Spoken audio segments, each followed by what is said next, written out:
अब सीधे लिए चलेंगे सीएम विष्णुदेव साय, क्या कुछ कह रहे हैं सुनते हैं। सम्मानित यहां पर कर रहे हैं।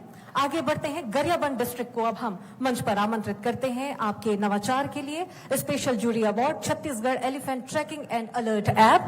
गरियाबंद जिले की हाथी ट्रैकिंग और अलर्ट ऐप ने मानव वन्य जीव संघर्ष को कम करने में तकनीक की भूमिका को सशक्त रूप से सामने रखा। एआई आधारित ट्रैकिंग और रियल टाइम अलर्ट व्यवस्था के माध्यम से मानव हताहतों की संख्या लगभग 0 तक लाई गई है। साथ ही फसल क्षति और मुआवजा बोझ में भी उल्लेखनीय कमी आई। राज्य के बाहर भी अपनाई जा चुकी यह पहल संघर्ष संवेदनशील शासन का एक प्रभावी मॉडल बन चुका है। और अब हम आगे बढ़ते हैं, आमंत्रित करते हैं मोहला मानपुर अंबागढ़ चौकी डिस्ट्रिक्ट को। मोहला मानपुर अंबागढ़ चौकी में लागू सर्वाधिक टेक होम राशन ATHR नवाचार ने गंभीर कुपोषण जैसी चुनौती का प्रभावी समाधान प्रस्तुत किया है। हम चाहेंगे तालियां बजती रहनी चाहिए क्योंकि ये सभी वो नवाचार के प्रमाण हैं। राष्ट्रीय एवं अंतर्राष्ट्रीय संस्थानों के सहयोग से विकसित इस पोषण युक्त आहार के माध्यम से गंभीर कुपोषित बच्चों में 77.5% सुधार दर्ज की गई है। यह पहल इस बात का उदाहरण है कि साक्ष्य आधारित पोषण हस्तक्षेप बड़े पैमानों पर जीवन में सकारात्मक परिवर्तन ला सकते हैं। बहुत बहुत धन्यवाद। और जशपुर डिस्ट्रिक्ट को अब हम आमंत्रित यहां पर करते हैं। जशपुर जिले के निर्माण जशपुर पहल ने यह दर्शाया कि एकीकृत डिजिटल मॉनिटरिंग किस प्रकार बुनियादी ढांचा परियोजनाओं के क्रियान्वयन को प्रभावी बना सकता है। 16 विभागों की 7300 से ज्यादा परियोजनाओं और 444 ग्राम पंचायतों को कवर करने वाली इस प्रणाली ने रियल टाइम निगरानी, जियो टैग सत्यापन और GIS आधारित योजना को संभव बनाया, जिससे कार्यों की गुणवत्ता में सुधार हुआ और विलंब में उल्लेखनीय कमी भी आई है। जशपुर जिले को अब हम यहां पर सम्मानित भी कर रहे हैं। और अब आगे बढ़ते हैं। दंतेवाड़ा डिस्ट्रिक्ट को अब हम आमंत्रित मंच पर करते हैं। जिला श्रेणी के विजेताओं में दंतेवाड़ा जिले की ब्लॉकचेन आधारित भूमि अभिलेख डिजिटलीकरण पहल एक प्रमुख उदाहरण रहा है। तालियां बजती रहनी चाहिए सभी के हौसला अफजाई के लिए। ये सभी वो विजेता है जिन्होंने नवाचार की बेहतरी के लिए और नए नवाचार के लिए किस प्रकार से काम किया जा सकता है, उन्होंने इसका साक्ष्य प्रस्तुत किया है। दंतेवाड़ा जिले की ब्लॉकचेन आधारित भूमि अभिलेख डिजिटलीकरण पहल एक प्रमुख उदाहरण रहा। इस नवाचार के माध्यम से मैनुअल और कागजी प्रक्रियाओं को खत्म कर ब्लॉकचेन आधारित छेड़छाड़ रोधी प्रणाली लागू की गई है, जिससे भूमि अभिलेख प्राप्त करने का समय हफ्तों से घटकर कुछ ही मिनटों में संभव हो सका। इस पहल से दस्तावेजी धोखाधड़ी पूरी तरह से खत्म हुई और सेवा प्रदाय में अभूतपूर्व तेजी आई है, जिसने आदिवासी और दूरस्थ क्षेत्रों में राजस्व प्रशासन के लिए एक नया मानक स्थापित किया है। तो ये वो सभी विजेता थे जिन्हें नवाचारों के लिए यहां पर सम्मानित किया गया है मंचस्थ अतिथियों के द्वारा। आप सभी का बहुत बहुत धन्यवाद और आप सभी बधाई और शुभकामनाओं के पात्र हैं, जो आप सभी ने बेहतरी के लिए, राज्य की बेहतरी के लिए यहां पर नवाचार और पहल की है। बहुत बहुत धन्यवाद। और अब हम माननीय मुख्य सचिव महोदय श्री विकासशील जी को आमंत्रित करते हैं आपके उद्बोधन के लिए। माननीय मुख्य सचिव महोदय।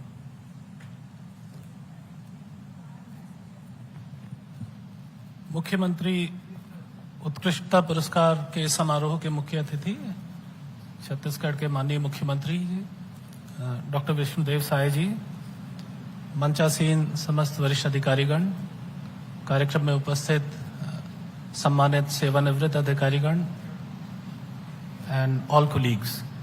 सबसे पहले मैं सभी 312 टीमों को जिन्होंने इस अवार्ड में पार्टिसिपेट किया उनको बहुत बहुत बधाई देता हूं कि आपने समय निकाला और हिम्मत जुटाई अपने काम को प्रेजेंट करने के लिए। ये जनरली और इसकी इम्पोर्टेंस को समझा कि इस प्रोसेस में जब आप किसी इस तरह के कंपटीशन तो नहीं कहना चाहिए, because it's not exactly a competition, वो मैं थोड़ा सा आगे एक्सप्लेन करूंगा। पर जब आप इस तरह की कोशिश करते हैं तो उस प्रोसेस में आपको ये समझ में आता है कि डॉक्यूमेंटेशन कैसे करना है, क्या प्रॉब्लम स्टेटमेंट था, हमने क्या किया। और जब आप वो करते हैं तो आपको ये समझ में आता है कि इसको आप स्वयं और बेहतर तरीके से कैसे कर सकते थे। So therefore first of all मैं सभी 312 प्रतिभागी टीमों को बधाई देता हूं। विशेष रूप से जो 10 टीमें फाइनली सेलेक्ट हुई, जिन्हें यहाँ सम्मानित किया गया, उन्हें विशेष रूप से बधाई देता हूँ और आप सभी से आग्रह करता हूँ कि एक बार जोरदार तालियों से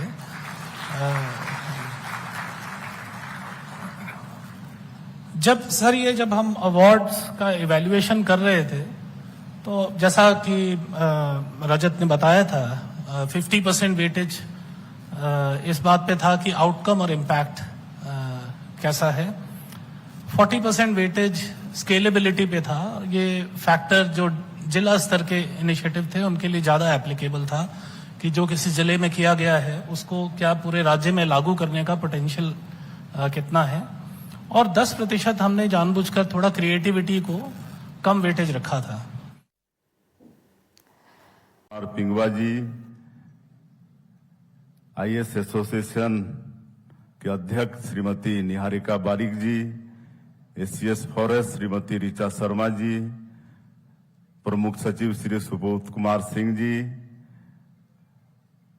गुड गवर्नेंस विभाग के सेक्रेटरी राहुल भगत जी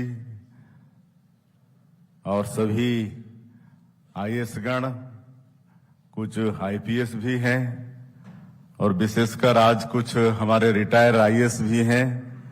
मैं आप सभी का आज के इस समारोह में हृदय से स्वागत करता हूं, अभिनंदन करता हूं और मुझे पूरा विश्वास है कि इस कॉन्क्लेव से आप सब नए अनुभव लेकर जाएंगे। यह छत्तीसगढ़ को विकसित राज्य बनाने में उपयोगी साबित होगा और मैं उन सभी विभागों को और जिला को बधाई देता हूं जिन्होंने अपने उत्कृष्ट काम और नवाचार के लिए अभी पुरस्कृत हुए हैं। निश्चित रूप से और लोगों के लिए वो प्रेरणा के स्रोत हैं।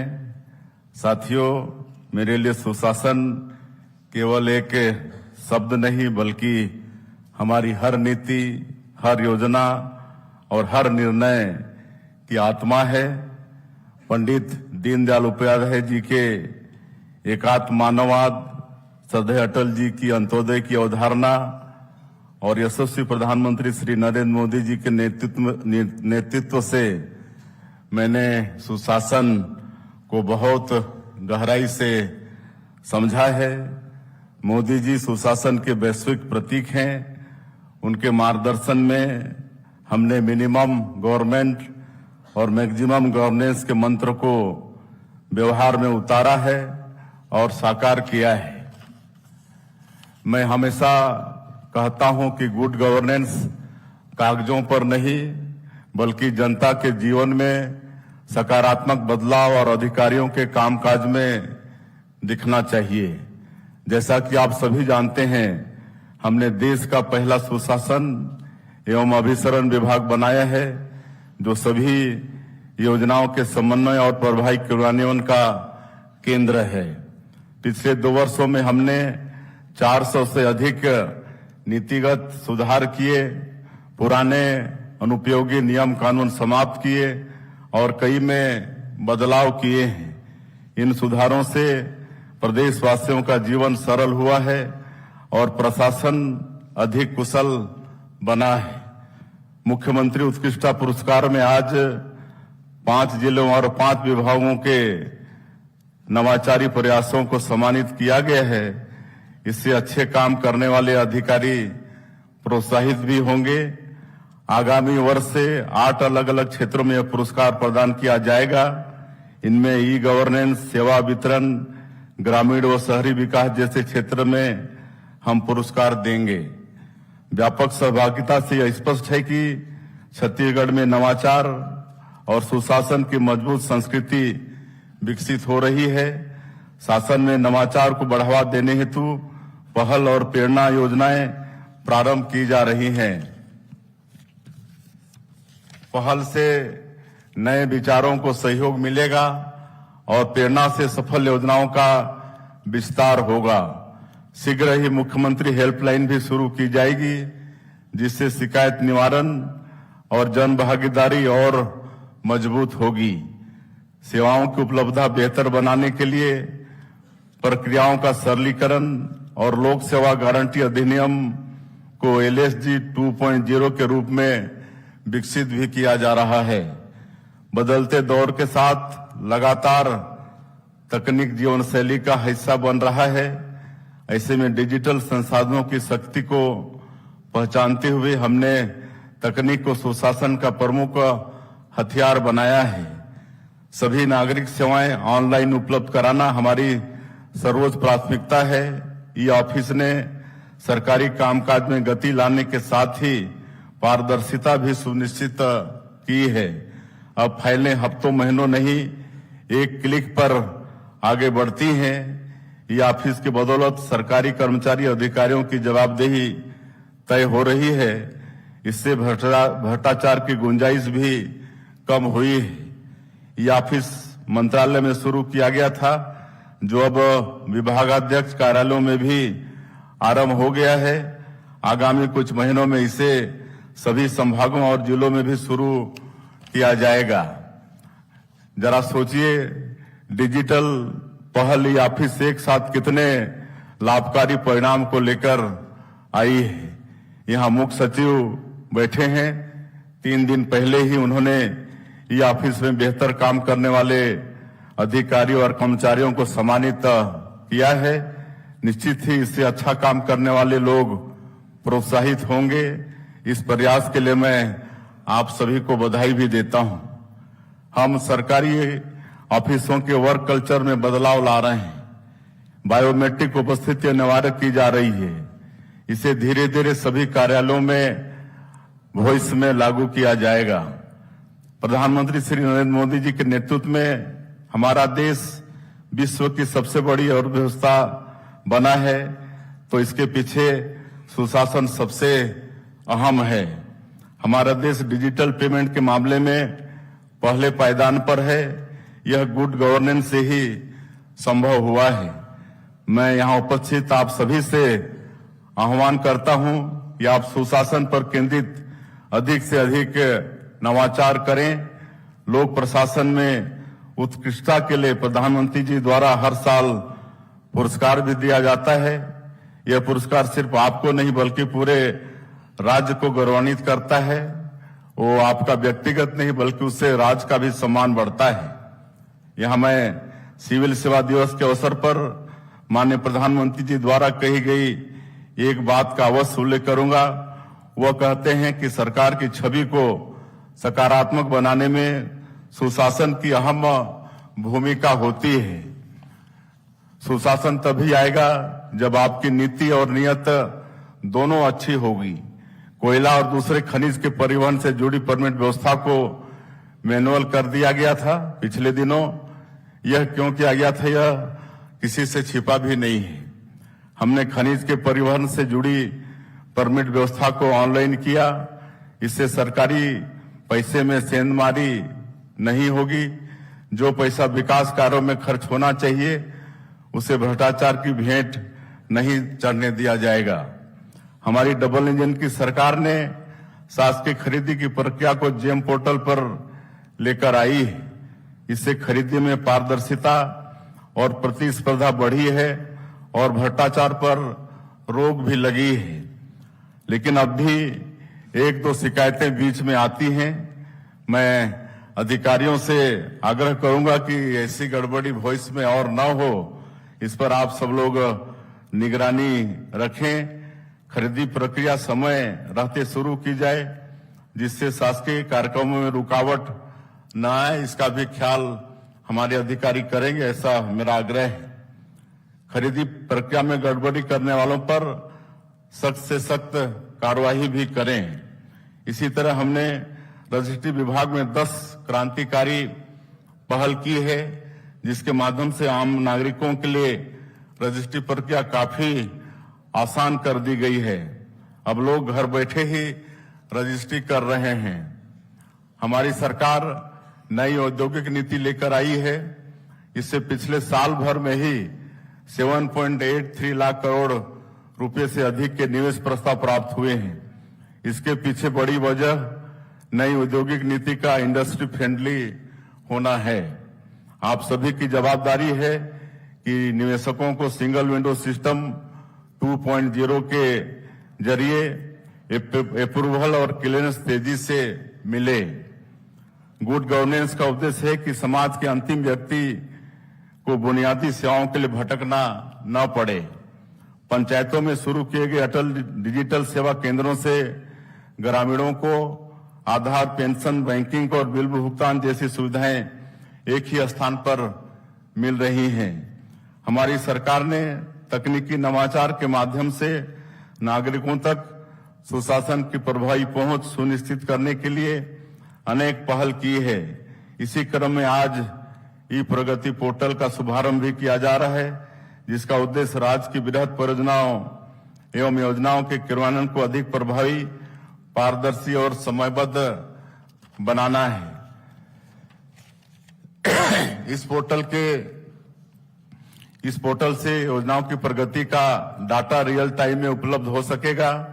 सभी विभागों, जिला प्रशासन तथा मुख्यमंत्री कार्यालय के बीच बेहतर समन्वय भी इससे स्थापित होगा। इससे राज्य में ई गवर्नेंस को और मजबूती मिलेगी तथा नागरिकों को योजनाओं का लाभ समय पर और सहज रूप से प्राप्त हो सकेगा। मैं सभी कलेक्टर्स, सचिव और संबंधित अधिकारियों से अपेक्षा करता हूं कि वे योजनाओं की प्रगति को नियमित रूप से अपडेट करेंगे, जिसकी सतत मॉनिटरिंग मेरे स्तर पर भी की जाएगी। हर योजना अच्छी होती है, चुनौती उसके क्रियान्वयन में आती है। मैं आप सबसे हमेशा कहता हूं कि अधिकारी फील्ड में जाएं, वास्तविक समस्याओं को समझें और समस्याओं के त्वरित निराकरण का प्रयास करें। मैं जसपुर के ग्रामीण क्षेत्रों से आता हूं। मैंने ग्रामीणों की समस्या को करीब से देखा है। कई बार ग्रामीण और जरूरतमंद शासन प्रशासन तक नहीं पहुंच पाते। ऐसे में हमें उन तक पहुंचना होगा। इसी को ध्यान में रखकर हम सुशासन तिहार के माध्यम से गांव-गांव तक पहुंचे। इस दौरान प्राप्त हुए 41 लाख आवेदनों का निराकरण आप सभी के सहयोग से, आप सभी के परिश्रम से किया गया। जब आप जनता और हितग्राहियों के बीच जाते हैं तो किसी भी योजना की अच्छाई और उसकी कमियों का पता चलता है। सुशासन तिहार ने साबित कर दिया कि जनभागीदारी से आप बड़े से बड़े लक्ष्य हासिल कर सकते हैं। सभी विभागीय सचिव और कलेक्टर यह सुनिश्चित करें कि विभागीय कार्यों के नियमित समय में समीक्षा अनिवार्य रूप से हो। जनप्रतिनिधि काफी दौरे करते हैं, लोगों के संपर्क में रहते हैं, उनसे लगातार फीडबैक भी लेने की आवश्यकता है। सांसद और विधायकों के पत्रों का समय पर जवाब दें, उनके आवेदनों पर नियमानुसार त्वरित कार्रवाई करें। बड़ी संख्या में लोग उनके माध्यम से अपनी समस्याएं रखते हैं, इसलिए उनकी ओर से आए आवेदन काफी अहम होते हैं, तो उनको गंभीरता से लेने की भी आवश्यकता है। यहां मैं एक बात और साझा करना चाहता हूं। गुड गवर्नेंस की पहली शर्त है संसाधनों का बेहतरीन नियोजन। हम नवाचार का हमेशा स्वागत करते हैं, परंतु यह ध्यान रखना आवश्यक है कि बुनियादी प्रशासनिक कार्य इससे प्रभावित न हो, बल्कि नवाचार लोगों को पानी, बिजली, सड़क, शिक्षा, स्वास्थ्य, आवास, बैंकिंग सेवाएं सहित अन्य मूलभूत सुविधाओं की उपलब्धता को आसान बनाने में सहायक हों।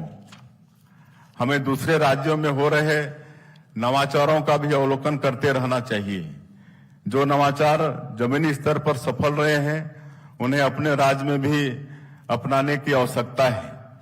प्रदेश में कानून व्यवस्था को मजबूत करना हमारी प्रथम प्राथमिकता है। शासन प्रशासन के सहयोग से नक्सल प्रभावित क्षेत्रों में शांति स्थापित हुई है और अब वहां योजनाओं का प्रभावी क्रियान्वयन बहुत जरूरी है। अच्छा कार्य करना जितना जरूरी है, उतना ही जरूरी है उसका सही और प्रभावी संचार। सरकार प्रतिदिन जनहित में ऐसे निर्णय लेती है जो आम जनता के जीवन को प्रभावित करते हैं। इन्हें सही तरीके से जनता तक पहुंचाया जाना चाहिए। इसी उद्देश्य से नियमित प्रेस ब्रीफिंग की भी व्यवस्था की गई है। विभागीय उपलब्धियों को उदाहरणों सहित मीडिया के समक्ष रखें और यदि कहीं गलत या अपूर्ण जानकारी प्रकाशित होती है तो तथ्यों के साथ उसे स्पष्ट भी करें। इससे सरकार की विश्वसनीयता और जनता का भरोसा बढ़ता है। छत्तीसगढ़ संभावना से भरा राज्य है। यहाँ नवाचार, पारदर्शिता और सुशासन के माध्यम से विकास की अपार संभावनाएं हैं। सुशासन कोई एक दिन का लक्ष्य नहीं है, बल्कि निरंतर सुधार की प्रक्रिया है। इसके लिए हर अधिकारी को अपने भीतर से बदलाव लाना होगा। हमारे छोटे छोटे प्रयास ही विकसित छत्तीसगढ़ की बड़ी तस्वीर बनाएंगे। बीते 2 वर्षों में हमने प्रधानमंत्री जी की प्रमुख गारंटियों को पूरा किया है। यह आसान कार्य तभी संभव हुआ और जब आप लोगों ने इसमें कड़ी मेहनत की। अब हमारे सामने विकसित छत्तीसगढ़ के निर्माण का लक्ष्य है। अच्छी बात यह है कि हमारे पास इसका स्पष्ट रोड मैप भी तैयार है। छत्तीसगढ़ अंजोर विजन के अंतर्गत 2030 तक के अल्पकालिक लक्ष्यों की समीक्षा की जाएगी। विभागवार जो भी लक्ष्य तय किए गए हैं उसे आप सभी लोग प्राथमिकता से हासिल करें, ऐसा मेरी आप सभी लोगों से अपेक्षा रही गई। मुझे पूरा विश्वास है कि आप सभी के सहयोग से हम छत्तीसगढ़ को समृद्ध और विकसित छत्तीसगढ़ के रूप में बना पाने में सफल होंगे। और आज का ये कॉन्क्लेव और मुख्यमंत्री उत्कृष्टता सम्मान निश्चित रूप से हमारे छत्तीसगढ़ के हित में और सबको प्रेरणा देने वाला होगा। मैं एक बार फिर से आप सभी लोगों को नववर्ष की बहुत बहुत शुभकामनाएं देते हुए अपनी बात समाप्त करता हूं। जय हिंद, जय छत्तीसगढ़। बहुत बहुत धन्यवाद माननीय मुख्यमंत्री महोदय आपके आशीर्वचन के लिए। अच्छा काम जितना जरूरी है उससे ज्यादा जरूरी है उसका संचार करना। सुशासन केवल कागजों पर नहीं धरातल पर होनी चाहिए। इन कुछ अपने कथनों से माननीय मुख्यमंत्री महोदय ने ये साफ कर दिया है कि किस प्रकार से वे प्रतिबद्ध हैं निरंतर राज्य में होने वाले सुधार कार्यों के लिए।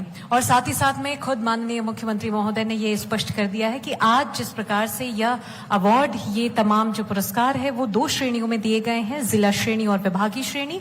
इसी में अब आगे बढ़ते हुए छत्तीसगढ़ सरकार आगामी वर्ष 2026-27 से मुख्यमंत्री उत्कृष्टता पुरस्कारों के अगले चरण का शुभारंभ एक विषयगत ढांचे के साथ करेगी। इस विस्तारित योजना के अंतर्गत नवाचार, ई गवर्नेंस, ग्रामीण विकास, शहरी विकास और पार्टिसिपेशन। तो मुख्यमंत्री उत्कृष्टता पुरस्कार सम्मान की तस्वीरें हम आप तक पहुंचा रहे थे मुख्यमंत्री विष्णुदेव साय ने, जहां पर सम्मानित किया जिला स्तर पर और विभाग स्तर पर यह सम्मान दिया गया।